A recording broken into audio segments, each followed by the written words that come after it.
En principio, que hay otros equipos que se están utilizando también como eléctrica. Nosotros hemos estado también trabajando en Teotihuacán, en la parte sur, me parece, de la pirámide, no, este, de la pirámide del Sol, localizando cavidades para los arqueólogos, en particular para Linda Manzanilla, que ojalá nos esté escuchando, un saludo para ella. Y hemos hecho, de hecho, de ahí nació esta cuestión, porque nosotros al principio la idea era empezar a trabajar cosas muy superficiales. Superficial estoy hablando de 100 metros para arriba. Digamos, cosas del petróleo, minería, pues estamos hablando del kilómetro para abajo. Entonces aquí la idea fue empezar con arqueología, cosas pues que son lúdicas, que a uno le interesa un poco la historia de México, y empezar a aplicar este tipo de metodologías. Y esto se tradujo posteriormente en entender cómo aplicar estas metodologías para cuestiones ya más de interés social, más de impacto social, como es el hecho de que mi casa se cayó, se está cayendo, está fracturada, qué es lo que ocurre en el subsuelo. Y la geofísica en este sentido ayuda a caracterizar el subsuelo, a saber cómo está compuesto. Por ejemplo, vimos lo que es el radar de penetración terrestre, que envía ondas electromagnéticas, el equipo de tomografía eléctrica, que envía una señal eléctrica y que determina cómo son las variaciones de la resistencia o resistividad del subsuelo. O por ejemplo, magnetometría, y vemos cómo son los cambios magnéticos, y esos los asociamos a una cuestión geológica. Y a partir de ahí determinamos, bueno, qué pasa con los acuíferos, que entonces aquí los colegas se encargan ya de estudiar ya con otro tipo de metodologías. Hablabas de la resistencia del suelo, porque eso es fundamental. Cuando se extrae agua del suelo, del subsuelo, más bien de los acuíferos, aunque se inyecte, no se logra la misma resistencia y por eso se dan los hundimientos, ¿es cierto? Bueno, digamos, las propiedades, cuando se extrae el agua, las propiedades del suelo cambian y si inyecta uno el agua de vuelta ya no se recupera, ¿no? Que era algo que también se mencionó en el video o en la presentación inicial. Entonces esto es cierto. Cuando se tiene subsidencia, el problema no es un problema reversible. Hay algunas llamadas del público, les recuerdo los números telefónicos: 5622-8728, 5622-8720 y 5622-8718. También a través del chat cienciaunam@hotmail.com, del Twitter, de Facebook, de todas las vías que tenemos de comunicación con ustedes. Y recuerden también que nuestros invitados del Instituto de Geofísica nos han traído algunas publicaciones e incluso algunos obsequios bien interesantes, una que los tienen por aquí para poderlos ver. Porque es un instituto muy activo, finalmente, en el tema no solamente de la investigación, sino también de la cercanía con la gente, porque finalmente tienen que ver temas que impactan directamente a la población. Bueno, les voy leyendo algunas de las llamadas de nuestro público. Marta Gema Luna pide que los investigadores visiten la unidad habitacional Imán 550, porque por si desean saber si pueden capturar el agua de lluvia y con ella recargar los mantos acuíferos. Bueno, sería otro problema, claro que se puede, no es, digamos, tan sencillo, pero hablando con la gente de la delegación, podrían ellos poner algunos pozos que se llaman de absorción para poder recargar el agua. Se complica desde el punto de vista tecnológico. Es factible, no necesariamente con nosotros, con el Instituto de Ingeniería más bien, pero les podríamos ayudar en algunos aspectos. Incluso hay un investigador que trabaja un proyecto de cosecha de agua, de lluvia, pero voy a investigar para poderle dar el dato a las personas de esta unidad habitacional. También Luz María López dice: ¿qué piso conviene poner en la cochera o qué tipo de material se puede poner para que el agua se pueda infiltrar en el suelo? Y con esto me gustaría preguntar, ¿hasta dónde todas estas planchas de concreto que hemos puesto en las grandes ciudades impide que justamente se recarguen estos mantos? Yo no sé qué opinan mis colegas, pero me tocó ver el problema en la herradura de una casa que decía, bueno, la dueña de una casa, que a lo mejor me está escuchando, que decía que su casa vibraba. Y lo que ocurría es que la toma de agua, la salida de aguas residuales, que conectaba al tubo principal se había roto. Entonces, esa agua que se había fugado había provocado un deslave de material por debajo no solamente del pavimento de la calle enfrente a su casa, sino por debajo de su casa. Entonces, ella tenía pasto en los alrededores de su casa y la caída de agua justamente iba sobre el pasto. Entonces me llamó la atención que justamente la línea que seguía la caída de agua había ya formado una pequeña hendidura en el terreno.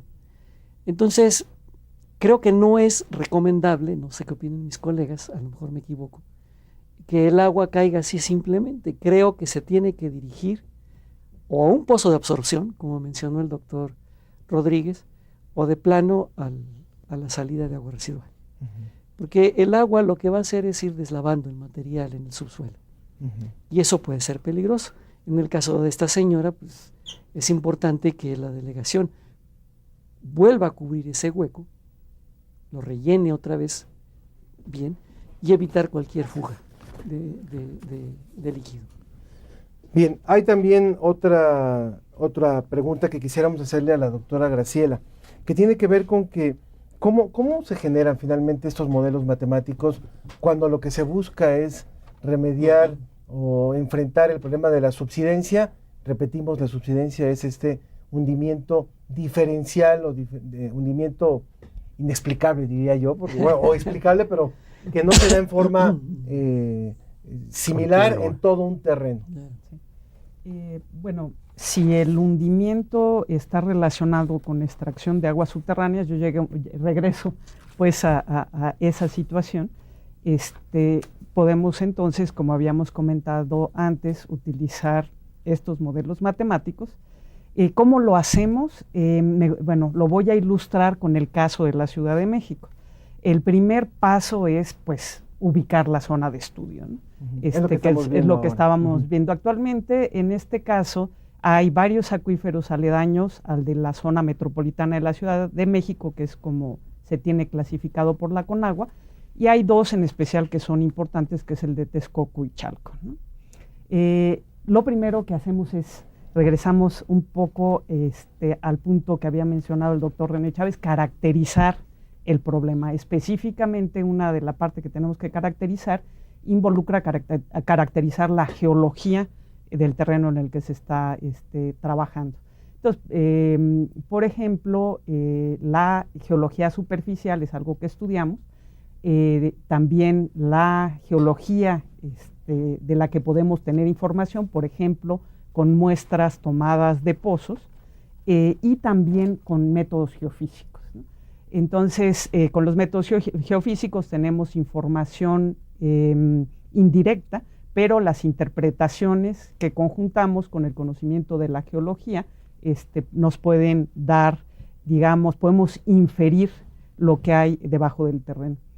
El otro punto que también tomamos en cuenta son la información que tenemos de los niveles del agua en pozos. Esto nosotros lo interpretamos para tener de nuevo digamos, inferir cuáles son los niveles del agua en todo el acuífero en diferentes fechas y también las direcciones de flujo. Ligado a esto también está conocer la extracción, los volúmenes de extracción en pozos, porque esa parte es muy importante para conocer cómo descienden los niveles y por lo tanto cómo este descenso está afectando a la subsidencia. Y una parte que ya se mencionó varias veces que es muy importante para la parte de subsidencia es obtener información de las arcillas. Entonces, por ejemplo, estamos viendo en este momento un diagrama que nos muestra el espesor de las arcillas, pero también cómo interactúan las arcillas con los niveles del agua subterránea. Y esto es dinámico, esto cambia con el tiempo. También tenemos una ilustración que lo muestra. Por ejemplo, en 1985, la parte de la arcilla que interactuaba con los niveles del agua en el acuífero principal, que es del que extraemos el agua, era diferente que en el 2003. Entonces, esto también es importante tomarlo en cuenta. Esto finalmente lo resumimos en lo que se llama un modelo conceptual, que es un esquema en el que ya ponemos, digamos, toda la información que tenemos, En este caso, el diagrama es un diagrama en 3 dimensiones. Vemos el material que hay en el subsuelo, vemos las zonas de sierra, que por ejemplo en el acuífero de la Ciudad de México son muy importantes porque recargan al acuífero, y las direcciones de flujo. Entonces lo esquematizamos, y este es un primer paso en la abstracción para finalmente reproducirlo a través de ecuaciones matemáticas.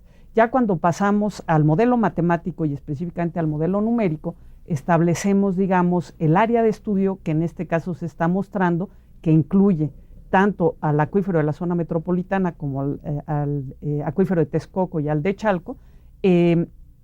Lo trabajamos ya en una forma en la que sobreponemos una malla y con el modelo matemático, con las computadoras, obtenemos soluciones para los niveles del agua en cada uno de estos, digamos, cubitos en la malla. Estos niveles del agua además cambian en el tiempo. O sea, entonces, por un lado, tenemos en la misma malla ponemos propiedades importantes que tienen que ver con cómo conduce el agua, por ejemplo, la conductividad hidráulica, cómo conduce el agua al medio. Lo reflejamos también en esta malla, y finalmente podemos obtener soluciones. Sin embargo, estas soluciones no necesariamente reproducen a la primera lo que nosotros observamos en campo. Entonces hay un proceso que se llama de calibración, en el que ajustamos parámetros que estamos utilizando en el modelo para poder reflejar observaciones en pozos, que en este caso, por ejemplo, se está mostrando en un periodo de 1985 a 2005, se tenía información, entonces se cotejó con estos niveles. También podemos ver la evolución en el tiempo y ver, digamos, comparar los datos con lo que nos está dando el modelo. Ya teniendo el modelo calibrado, digamos, ya cuando reproducimos bien los niveles observados, podemos hacer predicciones. O sea, ya podemos decir, bueno, ¿qué sucedería en el acuífero si nosotros hacemos esto o si hacemos lo otro? Por ejemplo, si extraemos más agua, si extraemos menos agua, si dejamos el mismo nivel de extracción. Y claro, esto para poder predecir los hundimientos del terreno, como había mencionado yo anteriormente, debe de ir acoplado a un modelo que nos represente el efecto del descenso de los niveles en el suelo. Tenemos muchas llamadas del público, que hay muchas inquietudes, y no se nos olvida el lago de Texcoco. Ahorita vamos a hablar del lago de Texcoco, pero bueno, a ver si le podemos ir dando salida lo más rápido posible. Rosa María Cuevas, que nos llama del Estado de México, de Chalco, dice: en San Martín hay una unidad habitacional que se han presentado varios hundimientos. ¿Qué solución proponen al problema de los hundimientos? Bueno, ahí en particular en Chalco, pues es una zona también de lago. Es un problema muy fuerte porque sí sabemos, hemos visitado algunos de estos lugares en Chalco y sí presentan fracturamientos muy importantes. Ahí el problema sí es la extracción del agua. Y ahí creemos que sería necesario hacer un modelo muy conceptual, lo que se le llama un modelo integrado, que de alguna manera involucre los estudios de geofísica con los estudios de hidrogeología que hacen mis colegas, para poder determinar la mejor manera de distribuir los pozos de extracción. Ahí el problema se acentúa más, un poco por lo que mencionaba la doctora Herrera, el aumento o el grado poblacional que tiene esa zona. El área de Chalco tiene una población, no sé, del orden de más de 1 o 2 millones de gentes. A lo mejor el dato es un poco incorrecto, pero sí es grande. Y es más grave porque además tienen este famoso canal de Chalco que de repente se desborda, y se desborda precisamente por este problema.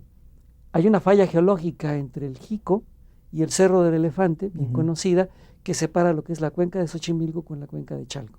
¿Qué tan grave es el problema de la subsidencia provocado justamente por la extracción del agua? Pues es muy grave. Lo estamos viendo, por ejemplo, en zonas como Chalco, entre lo que es el Estado de México y la Ciudad de México. Lo estamos viendo en la parte de Iztapalapa, Milpalta, en las cuales ya el hundimiento de la ciudad es muy fuerte. Antes estábamos viendo que hacia la zona del aeropuerto, a lo mejor el doctor Rodríguez me va a corregir, pero se estaba hundiendo del orden de los 4 o 8 centímetros por año, ¿no? El aeropuerto ha llegado a tener velocidades de 20 centímetros. 20 anuales. centímetros, que son terriblemente grandes. Entonces, obviamente, cuando estos lugares se desbordan, este canal se desborda, pues obviamente las colonias aledañas están abajo. Entonces, obviamente el agua, pues, convierte eso en una zona de desastre. Perdón, me gustaría agregar algo relacionado con lo que comentó el doctor René Chávez, con la cuestión, digamos, un modelo matemático es muy apropiado justamente para ayudar a determinar si se decide reubicar posiciones, digamos, de pozos, cambiarlas. Un modelo matemático te puede ayudar, incluso, ¿no? que va ligado de alguna manera, pero te puede ayudar a ver si la reubicas de una forma, qué efecto tiene sobre los niveles del agua, si los reubicas de otra forma, qué efecto tiene, ¿no? Entonces ahí es un punto en el que pueden ayudar mucho. Noemí Calderón de Coyoacán felicita el programa, le parecen muy interesantes los temas que se tratan. Roberto Mesa, en Tulyehualco contamos con fosas rústicas que van a los mantos freáticos donde se extrae el agua potable y las autoridades nunca hacen nada. Se cuenta con 16 pasos de 24 y los hundimientos siguen. No, habría que mencionar aquí algo. Si nosotros vemos que no hay de otra más que extraer agua, bueno, efectivamente hay que hacer una planificación, hay que hacer estudios y lograr que todo el terreno se hunda de manera continua, pareja, no diferenciada. Claro, va a haber un momento como si tener una gran alberca que vamos a estar viviendo ahí abajo todos. Y esto conlleva el otro problema de las inundaciones. El río de la Compañía se desborda porque el terreno de Chalco se ha ido 7, 8 metros hacia abajo, viene un surplus de agua, se sale y bueno, pues se inunda porque el terreno se quedó abajo. Pero la forma es una solución integrada entre, se repite mucho la solución, ¿no? El gobierno, la academia, la sociedad, pues tratando de estudiar, de prevenir y de tener datos que a veces no existen para modelos, para prever, para hacer una gran cantidad de acciones. Hortensia Holguín de Villahermosa, Tabasco, nos dice, vivo en Villahermosa, ¿afecta la extracción del petróleo en esta zona? ¿Qué pasa con todo este territorio, con todo ese territorio donde se extrae el petróleo? Bueno, una de las causas también de la subsidencia en algunos terrenos es la extracción de petróleo. Nada más que aquí, hasta donde tengo entendido, PMSI realmente está tomando en cuenta esto, las extracciones son hacia el Golfo. Si son del Golfo, pues no pasa mayor cosa. En Poza Rica, en algunas otras zonas, sí hubo hundimientos asociados a la extracción, no tan graves nunca como los que ocurren con la extracción del agua. Nancy Escalera García de Catepec, en mi comunidad no hay buena planeación y se inunda mucho. Felicita el programa. Juan Raúl de la O, de Gustavo Madero, ¿tiene algo que ver la cantidad de árboles grandes que se alimentan del subsuelo para ver una subsidencia? No, al contrario. Al contrario, entre más árboles tengamos, evitamos la subsidencia y mantenemos el material que donde están los árboles muchísimo más resistente, mucho más consolidado. Él dice que justo la unidad que está entre Avenida 100 Metros y Montevideo se está hundiendo y no hay pozos cercanos.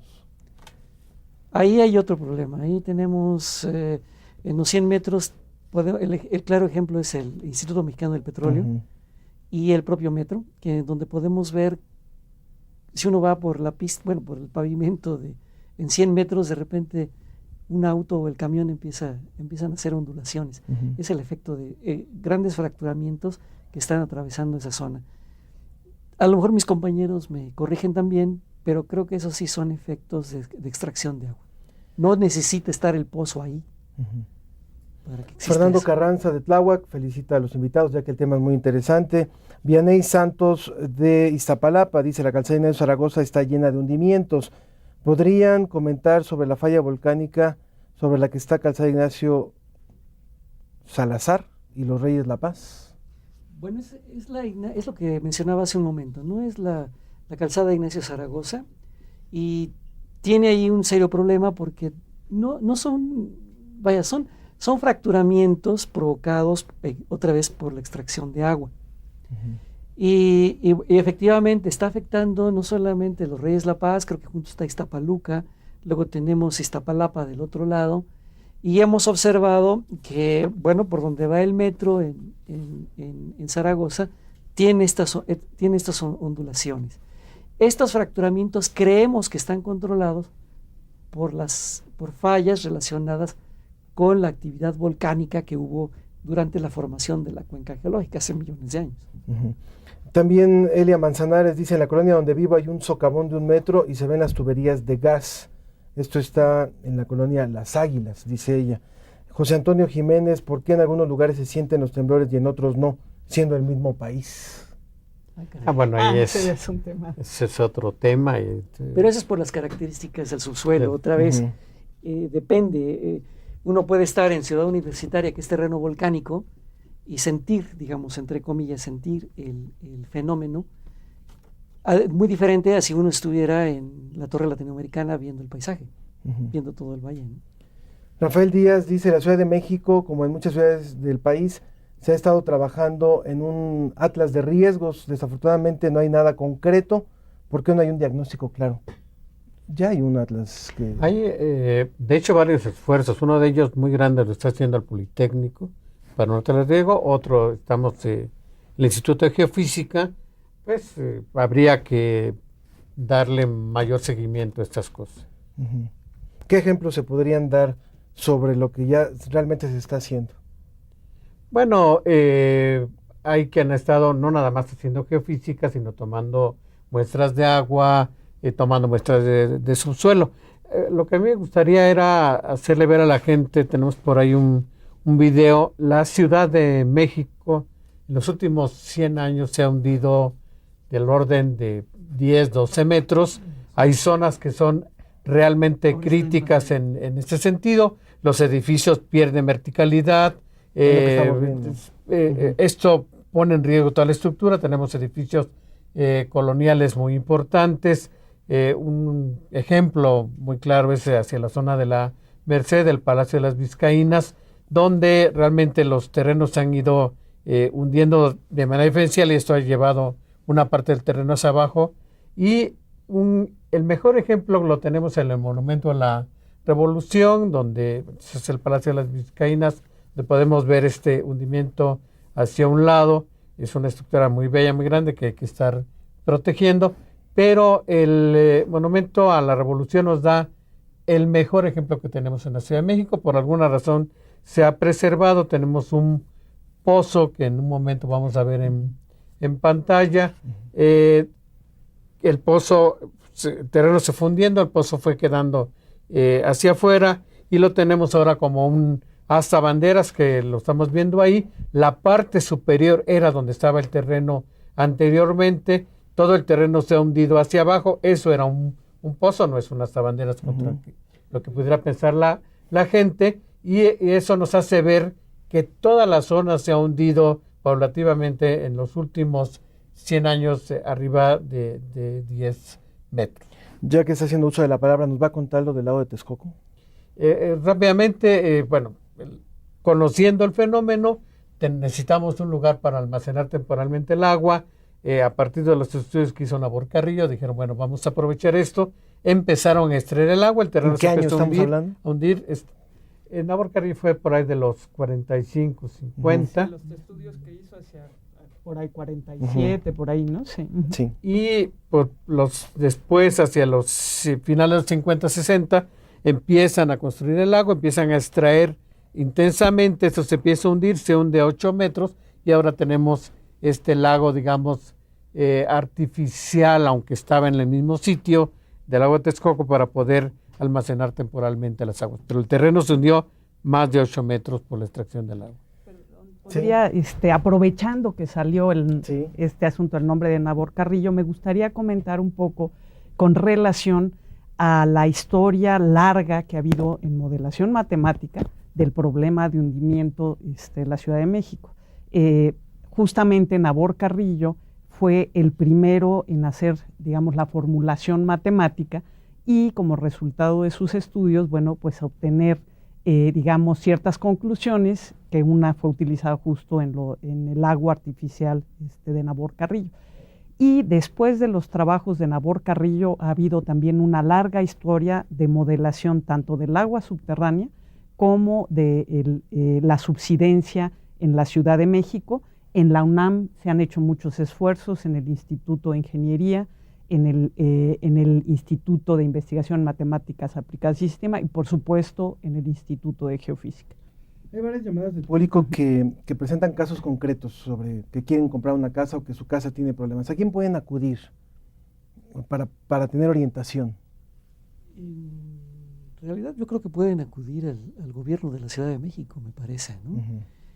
El problema yo creo que aquí es que la geofísica como tal es un medio preventivo, como mencionan mis compañeros, y no es una cuestión simplemente, bueno, ya apareció la fractura, ahora díganos por qué, ¿no? Entonces, yo creo que para evitar problemas como los que estamos viendo, en los cuales tenemos este tipo de destrucción de las casas provocadas por este hundimiento diferencial, yo creo que es necesario crear una reglamentación muy clara sobre qué tipo de estudios son necesarios para identificar, caracterizar el subsuelo de cualquier parte del país, que determine la edificación de algo, ¿no? Yo creo.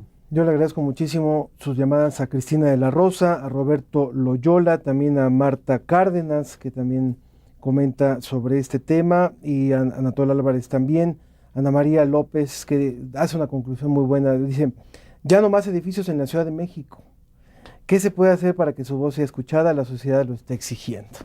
También Aldo Martínez, Javier Palacios, Alberto Ramírez. Bueno, se nos acaba el tiempo, pero creo que hay mucha inquietud de parte de la población porque finalmente tenemos que conocer, como ustedes lo hacen, conocer el suelo en el que estamos viviendo, cómo convivir finalmente con la tierra en la que nos ha tocado estar.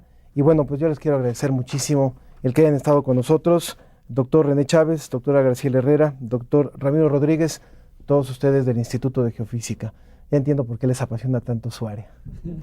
Sí, espero que hayan estado a gusto por acá y bueno, los invitamos a que continúen con esta serie de Mirador Universitario sobre ciencias de la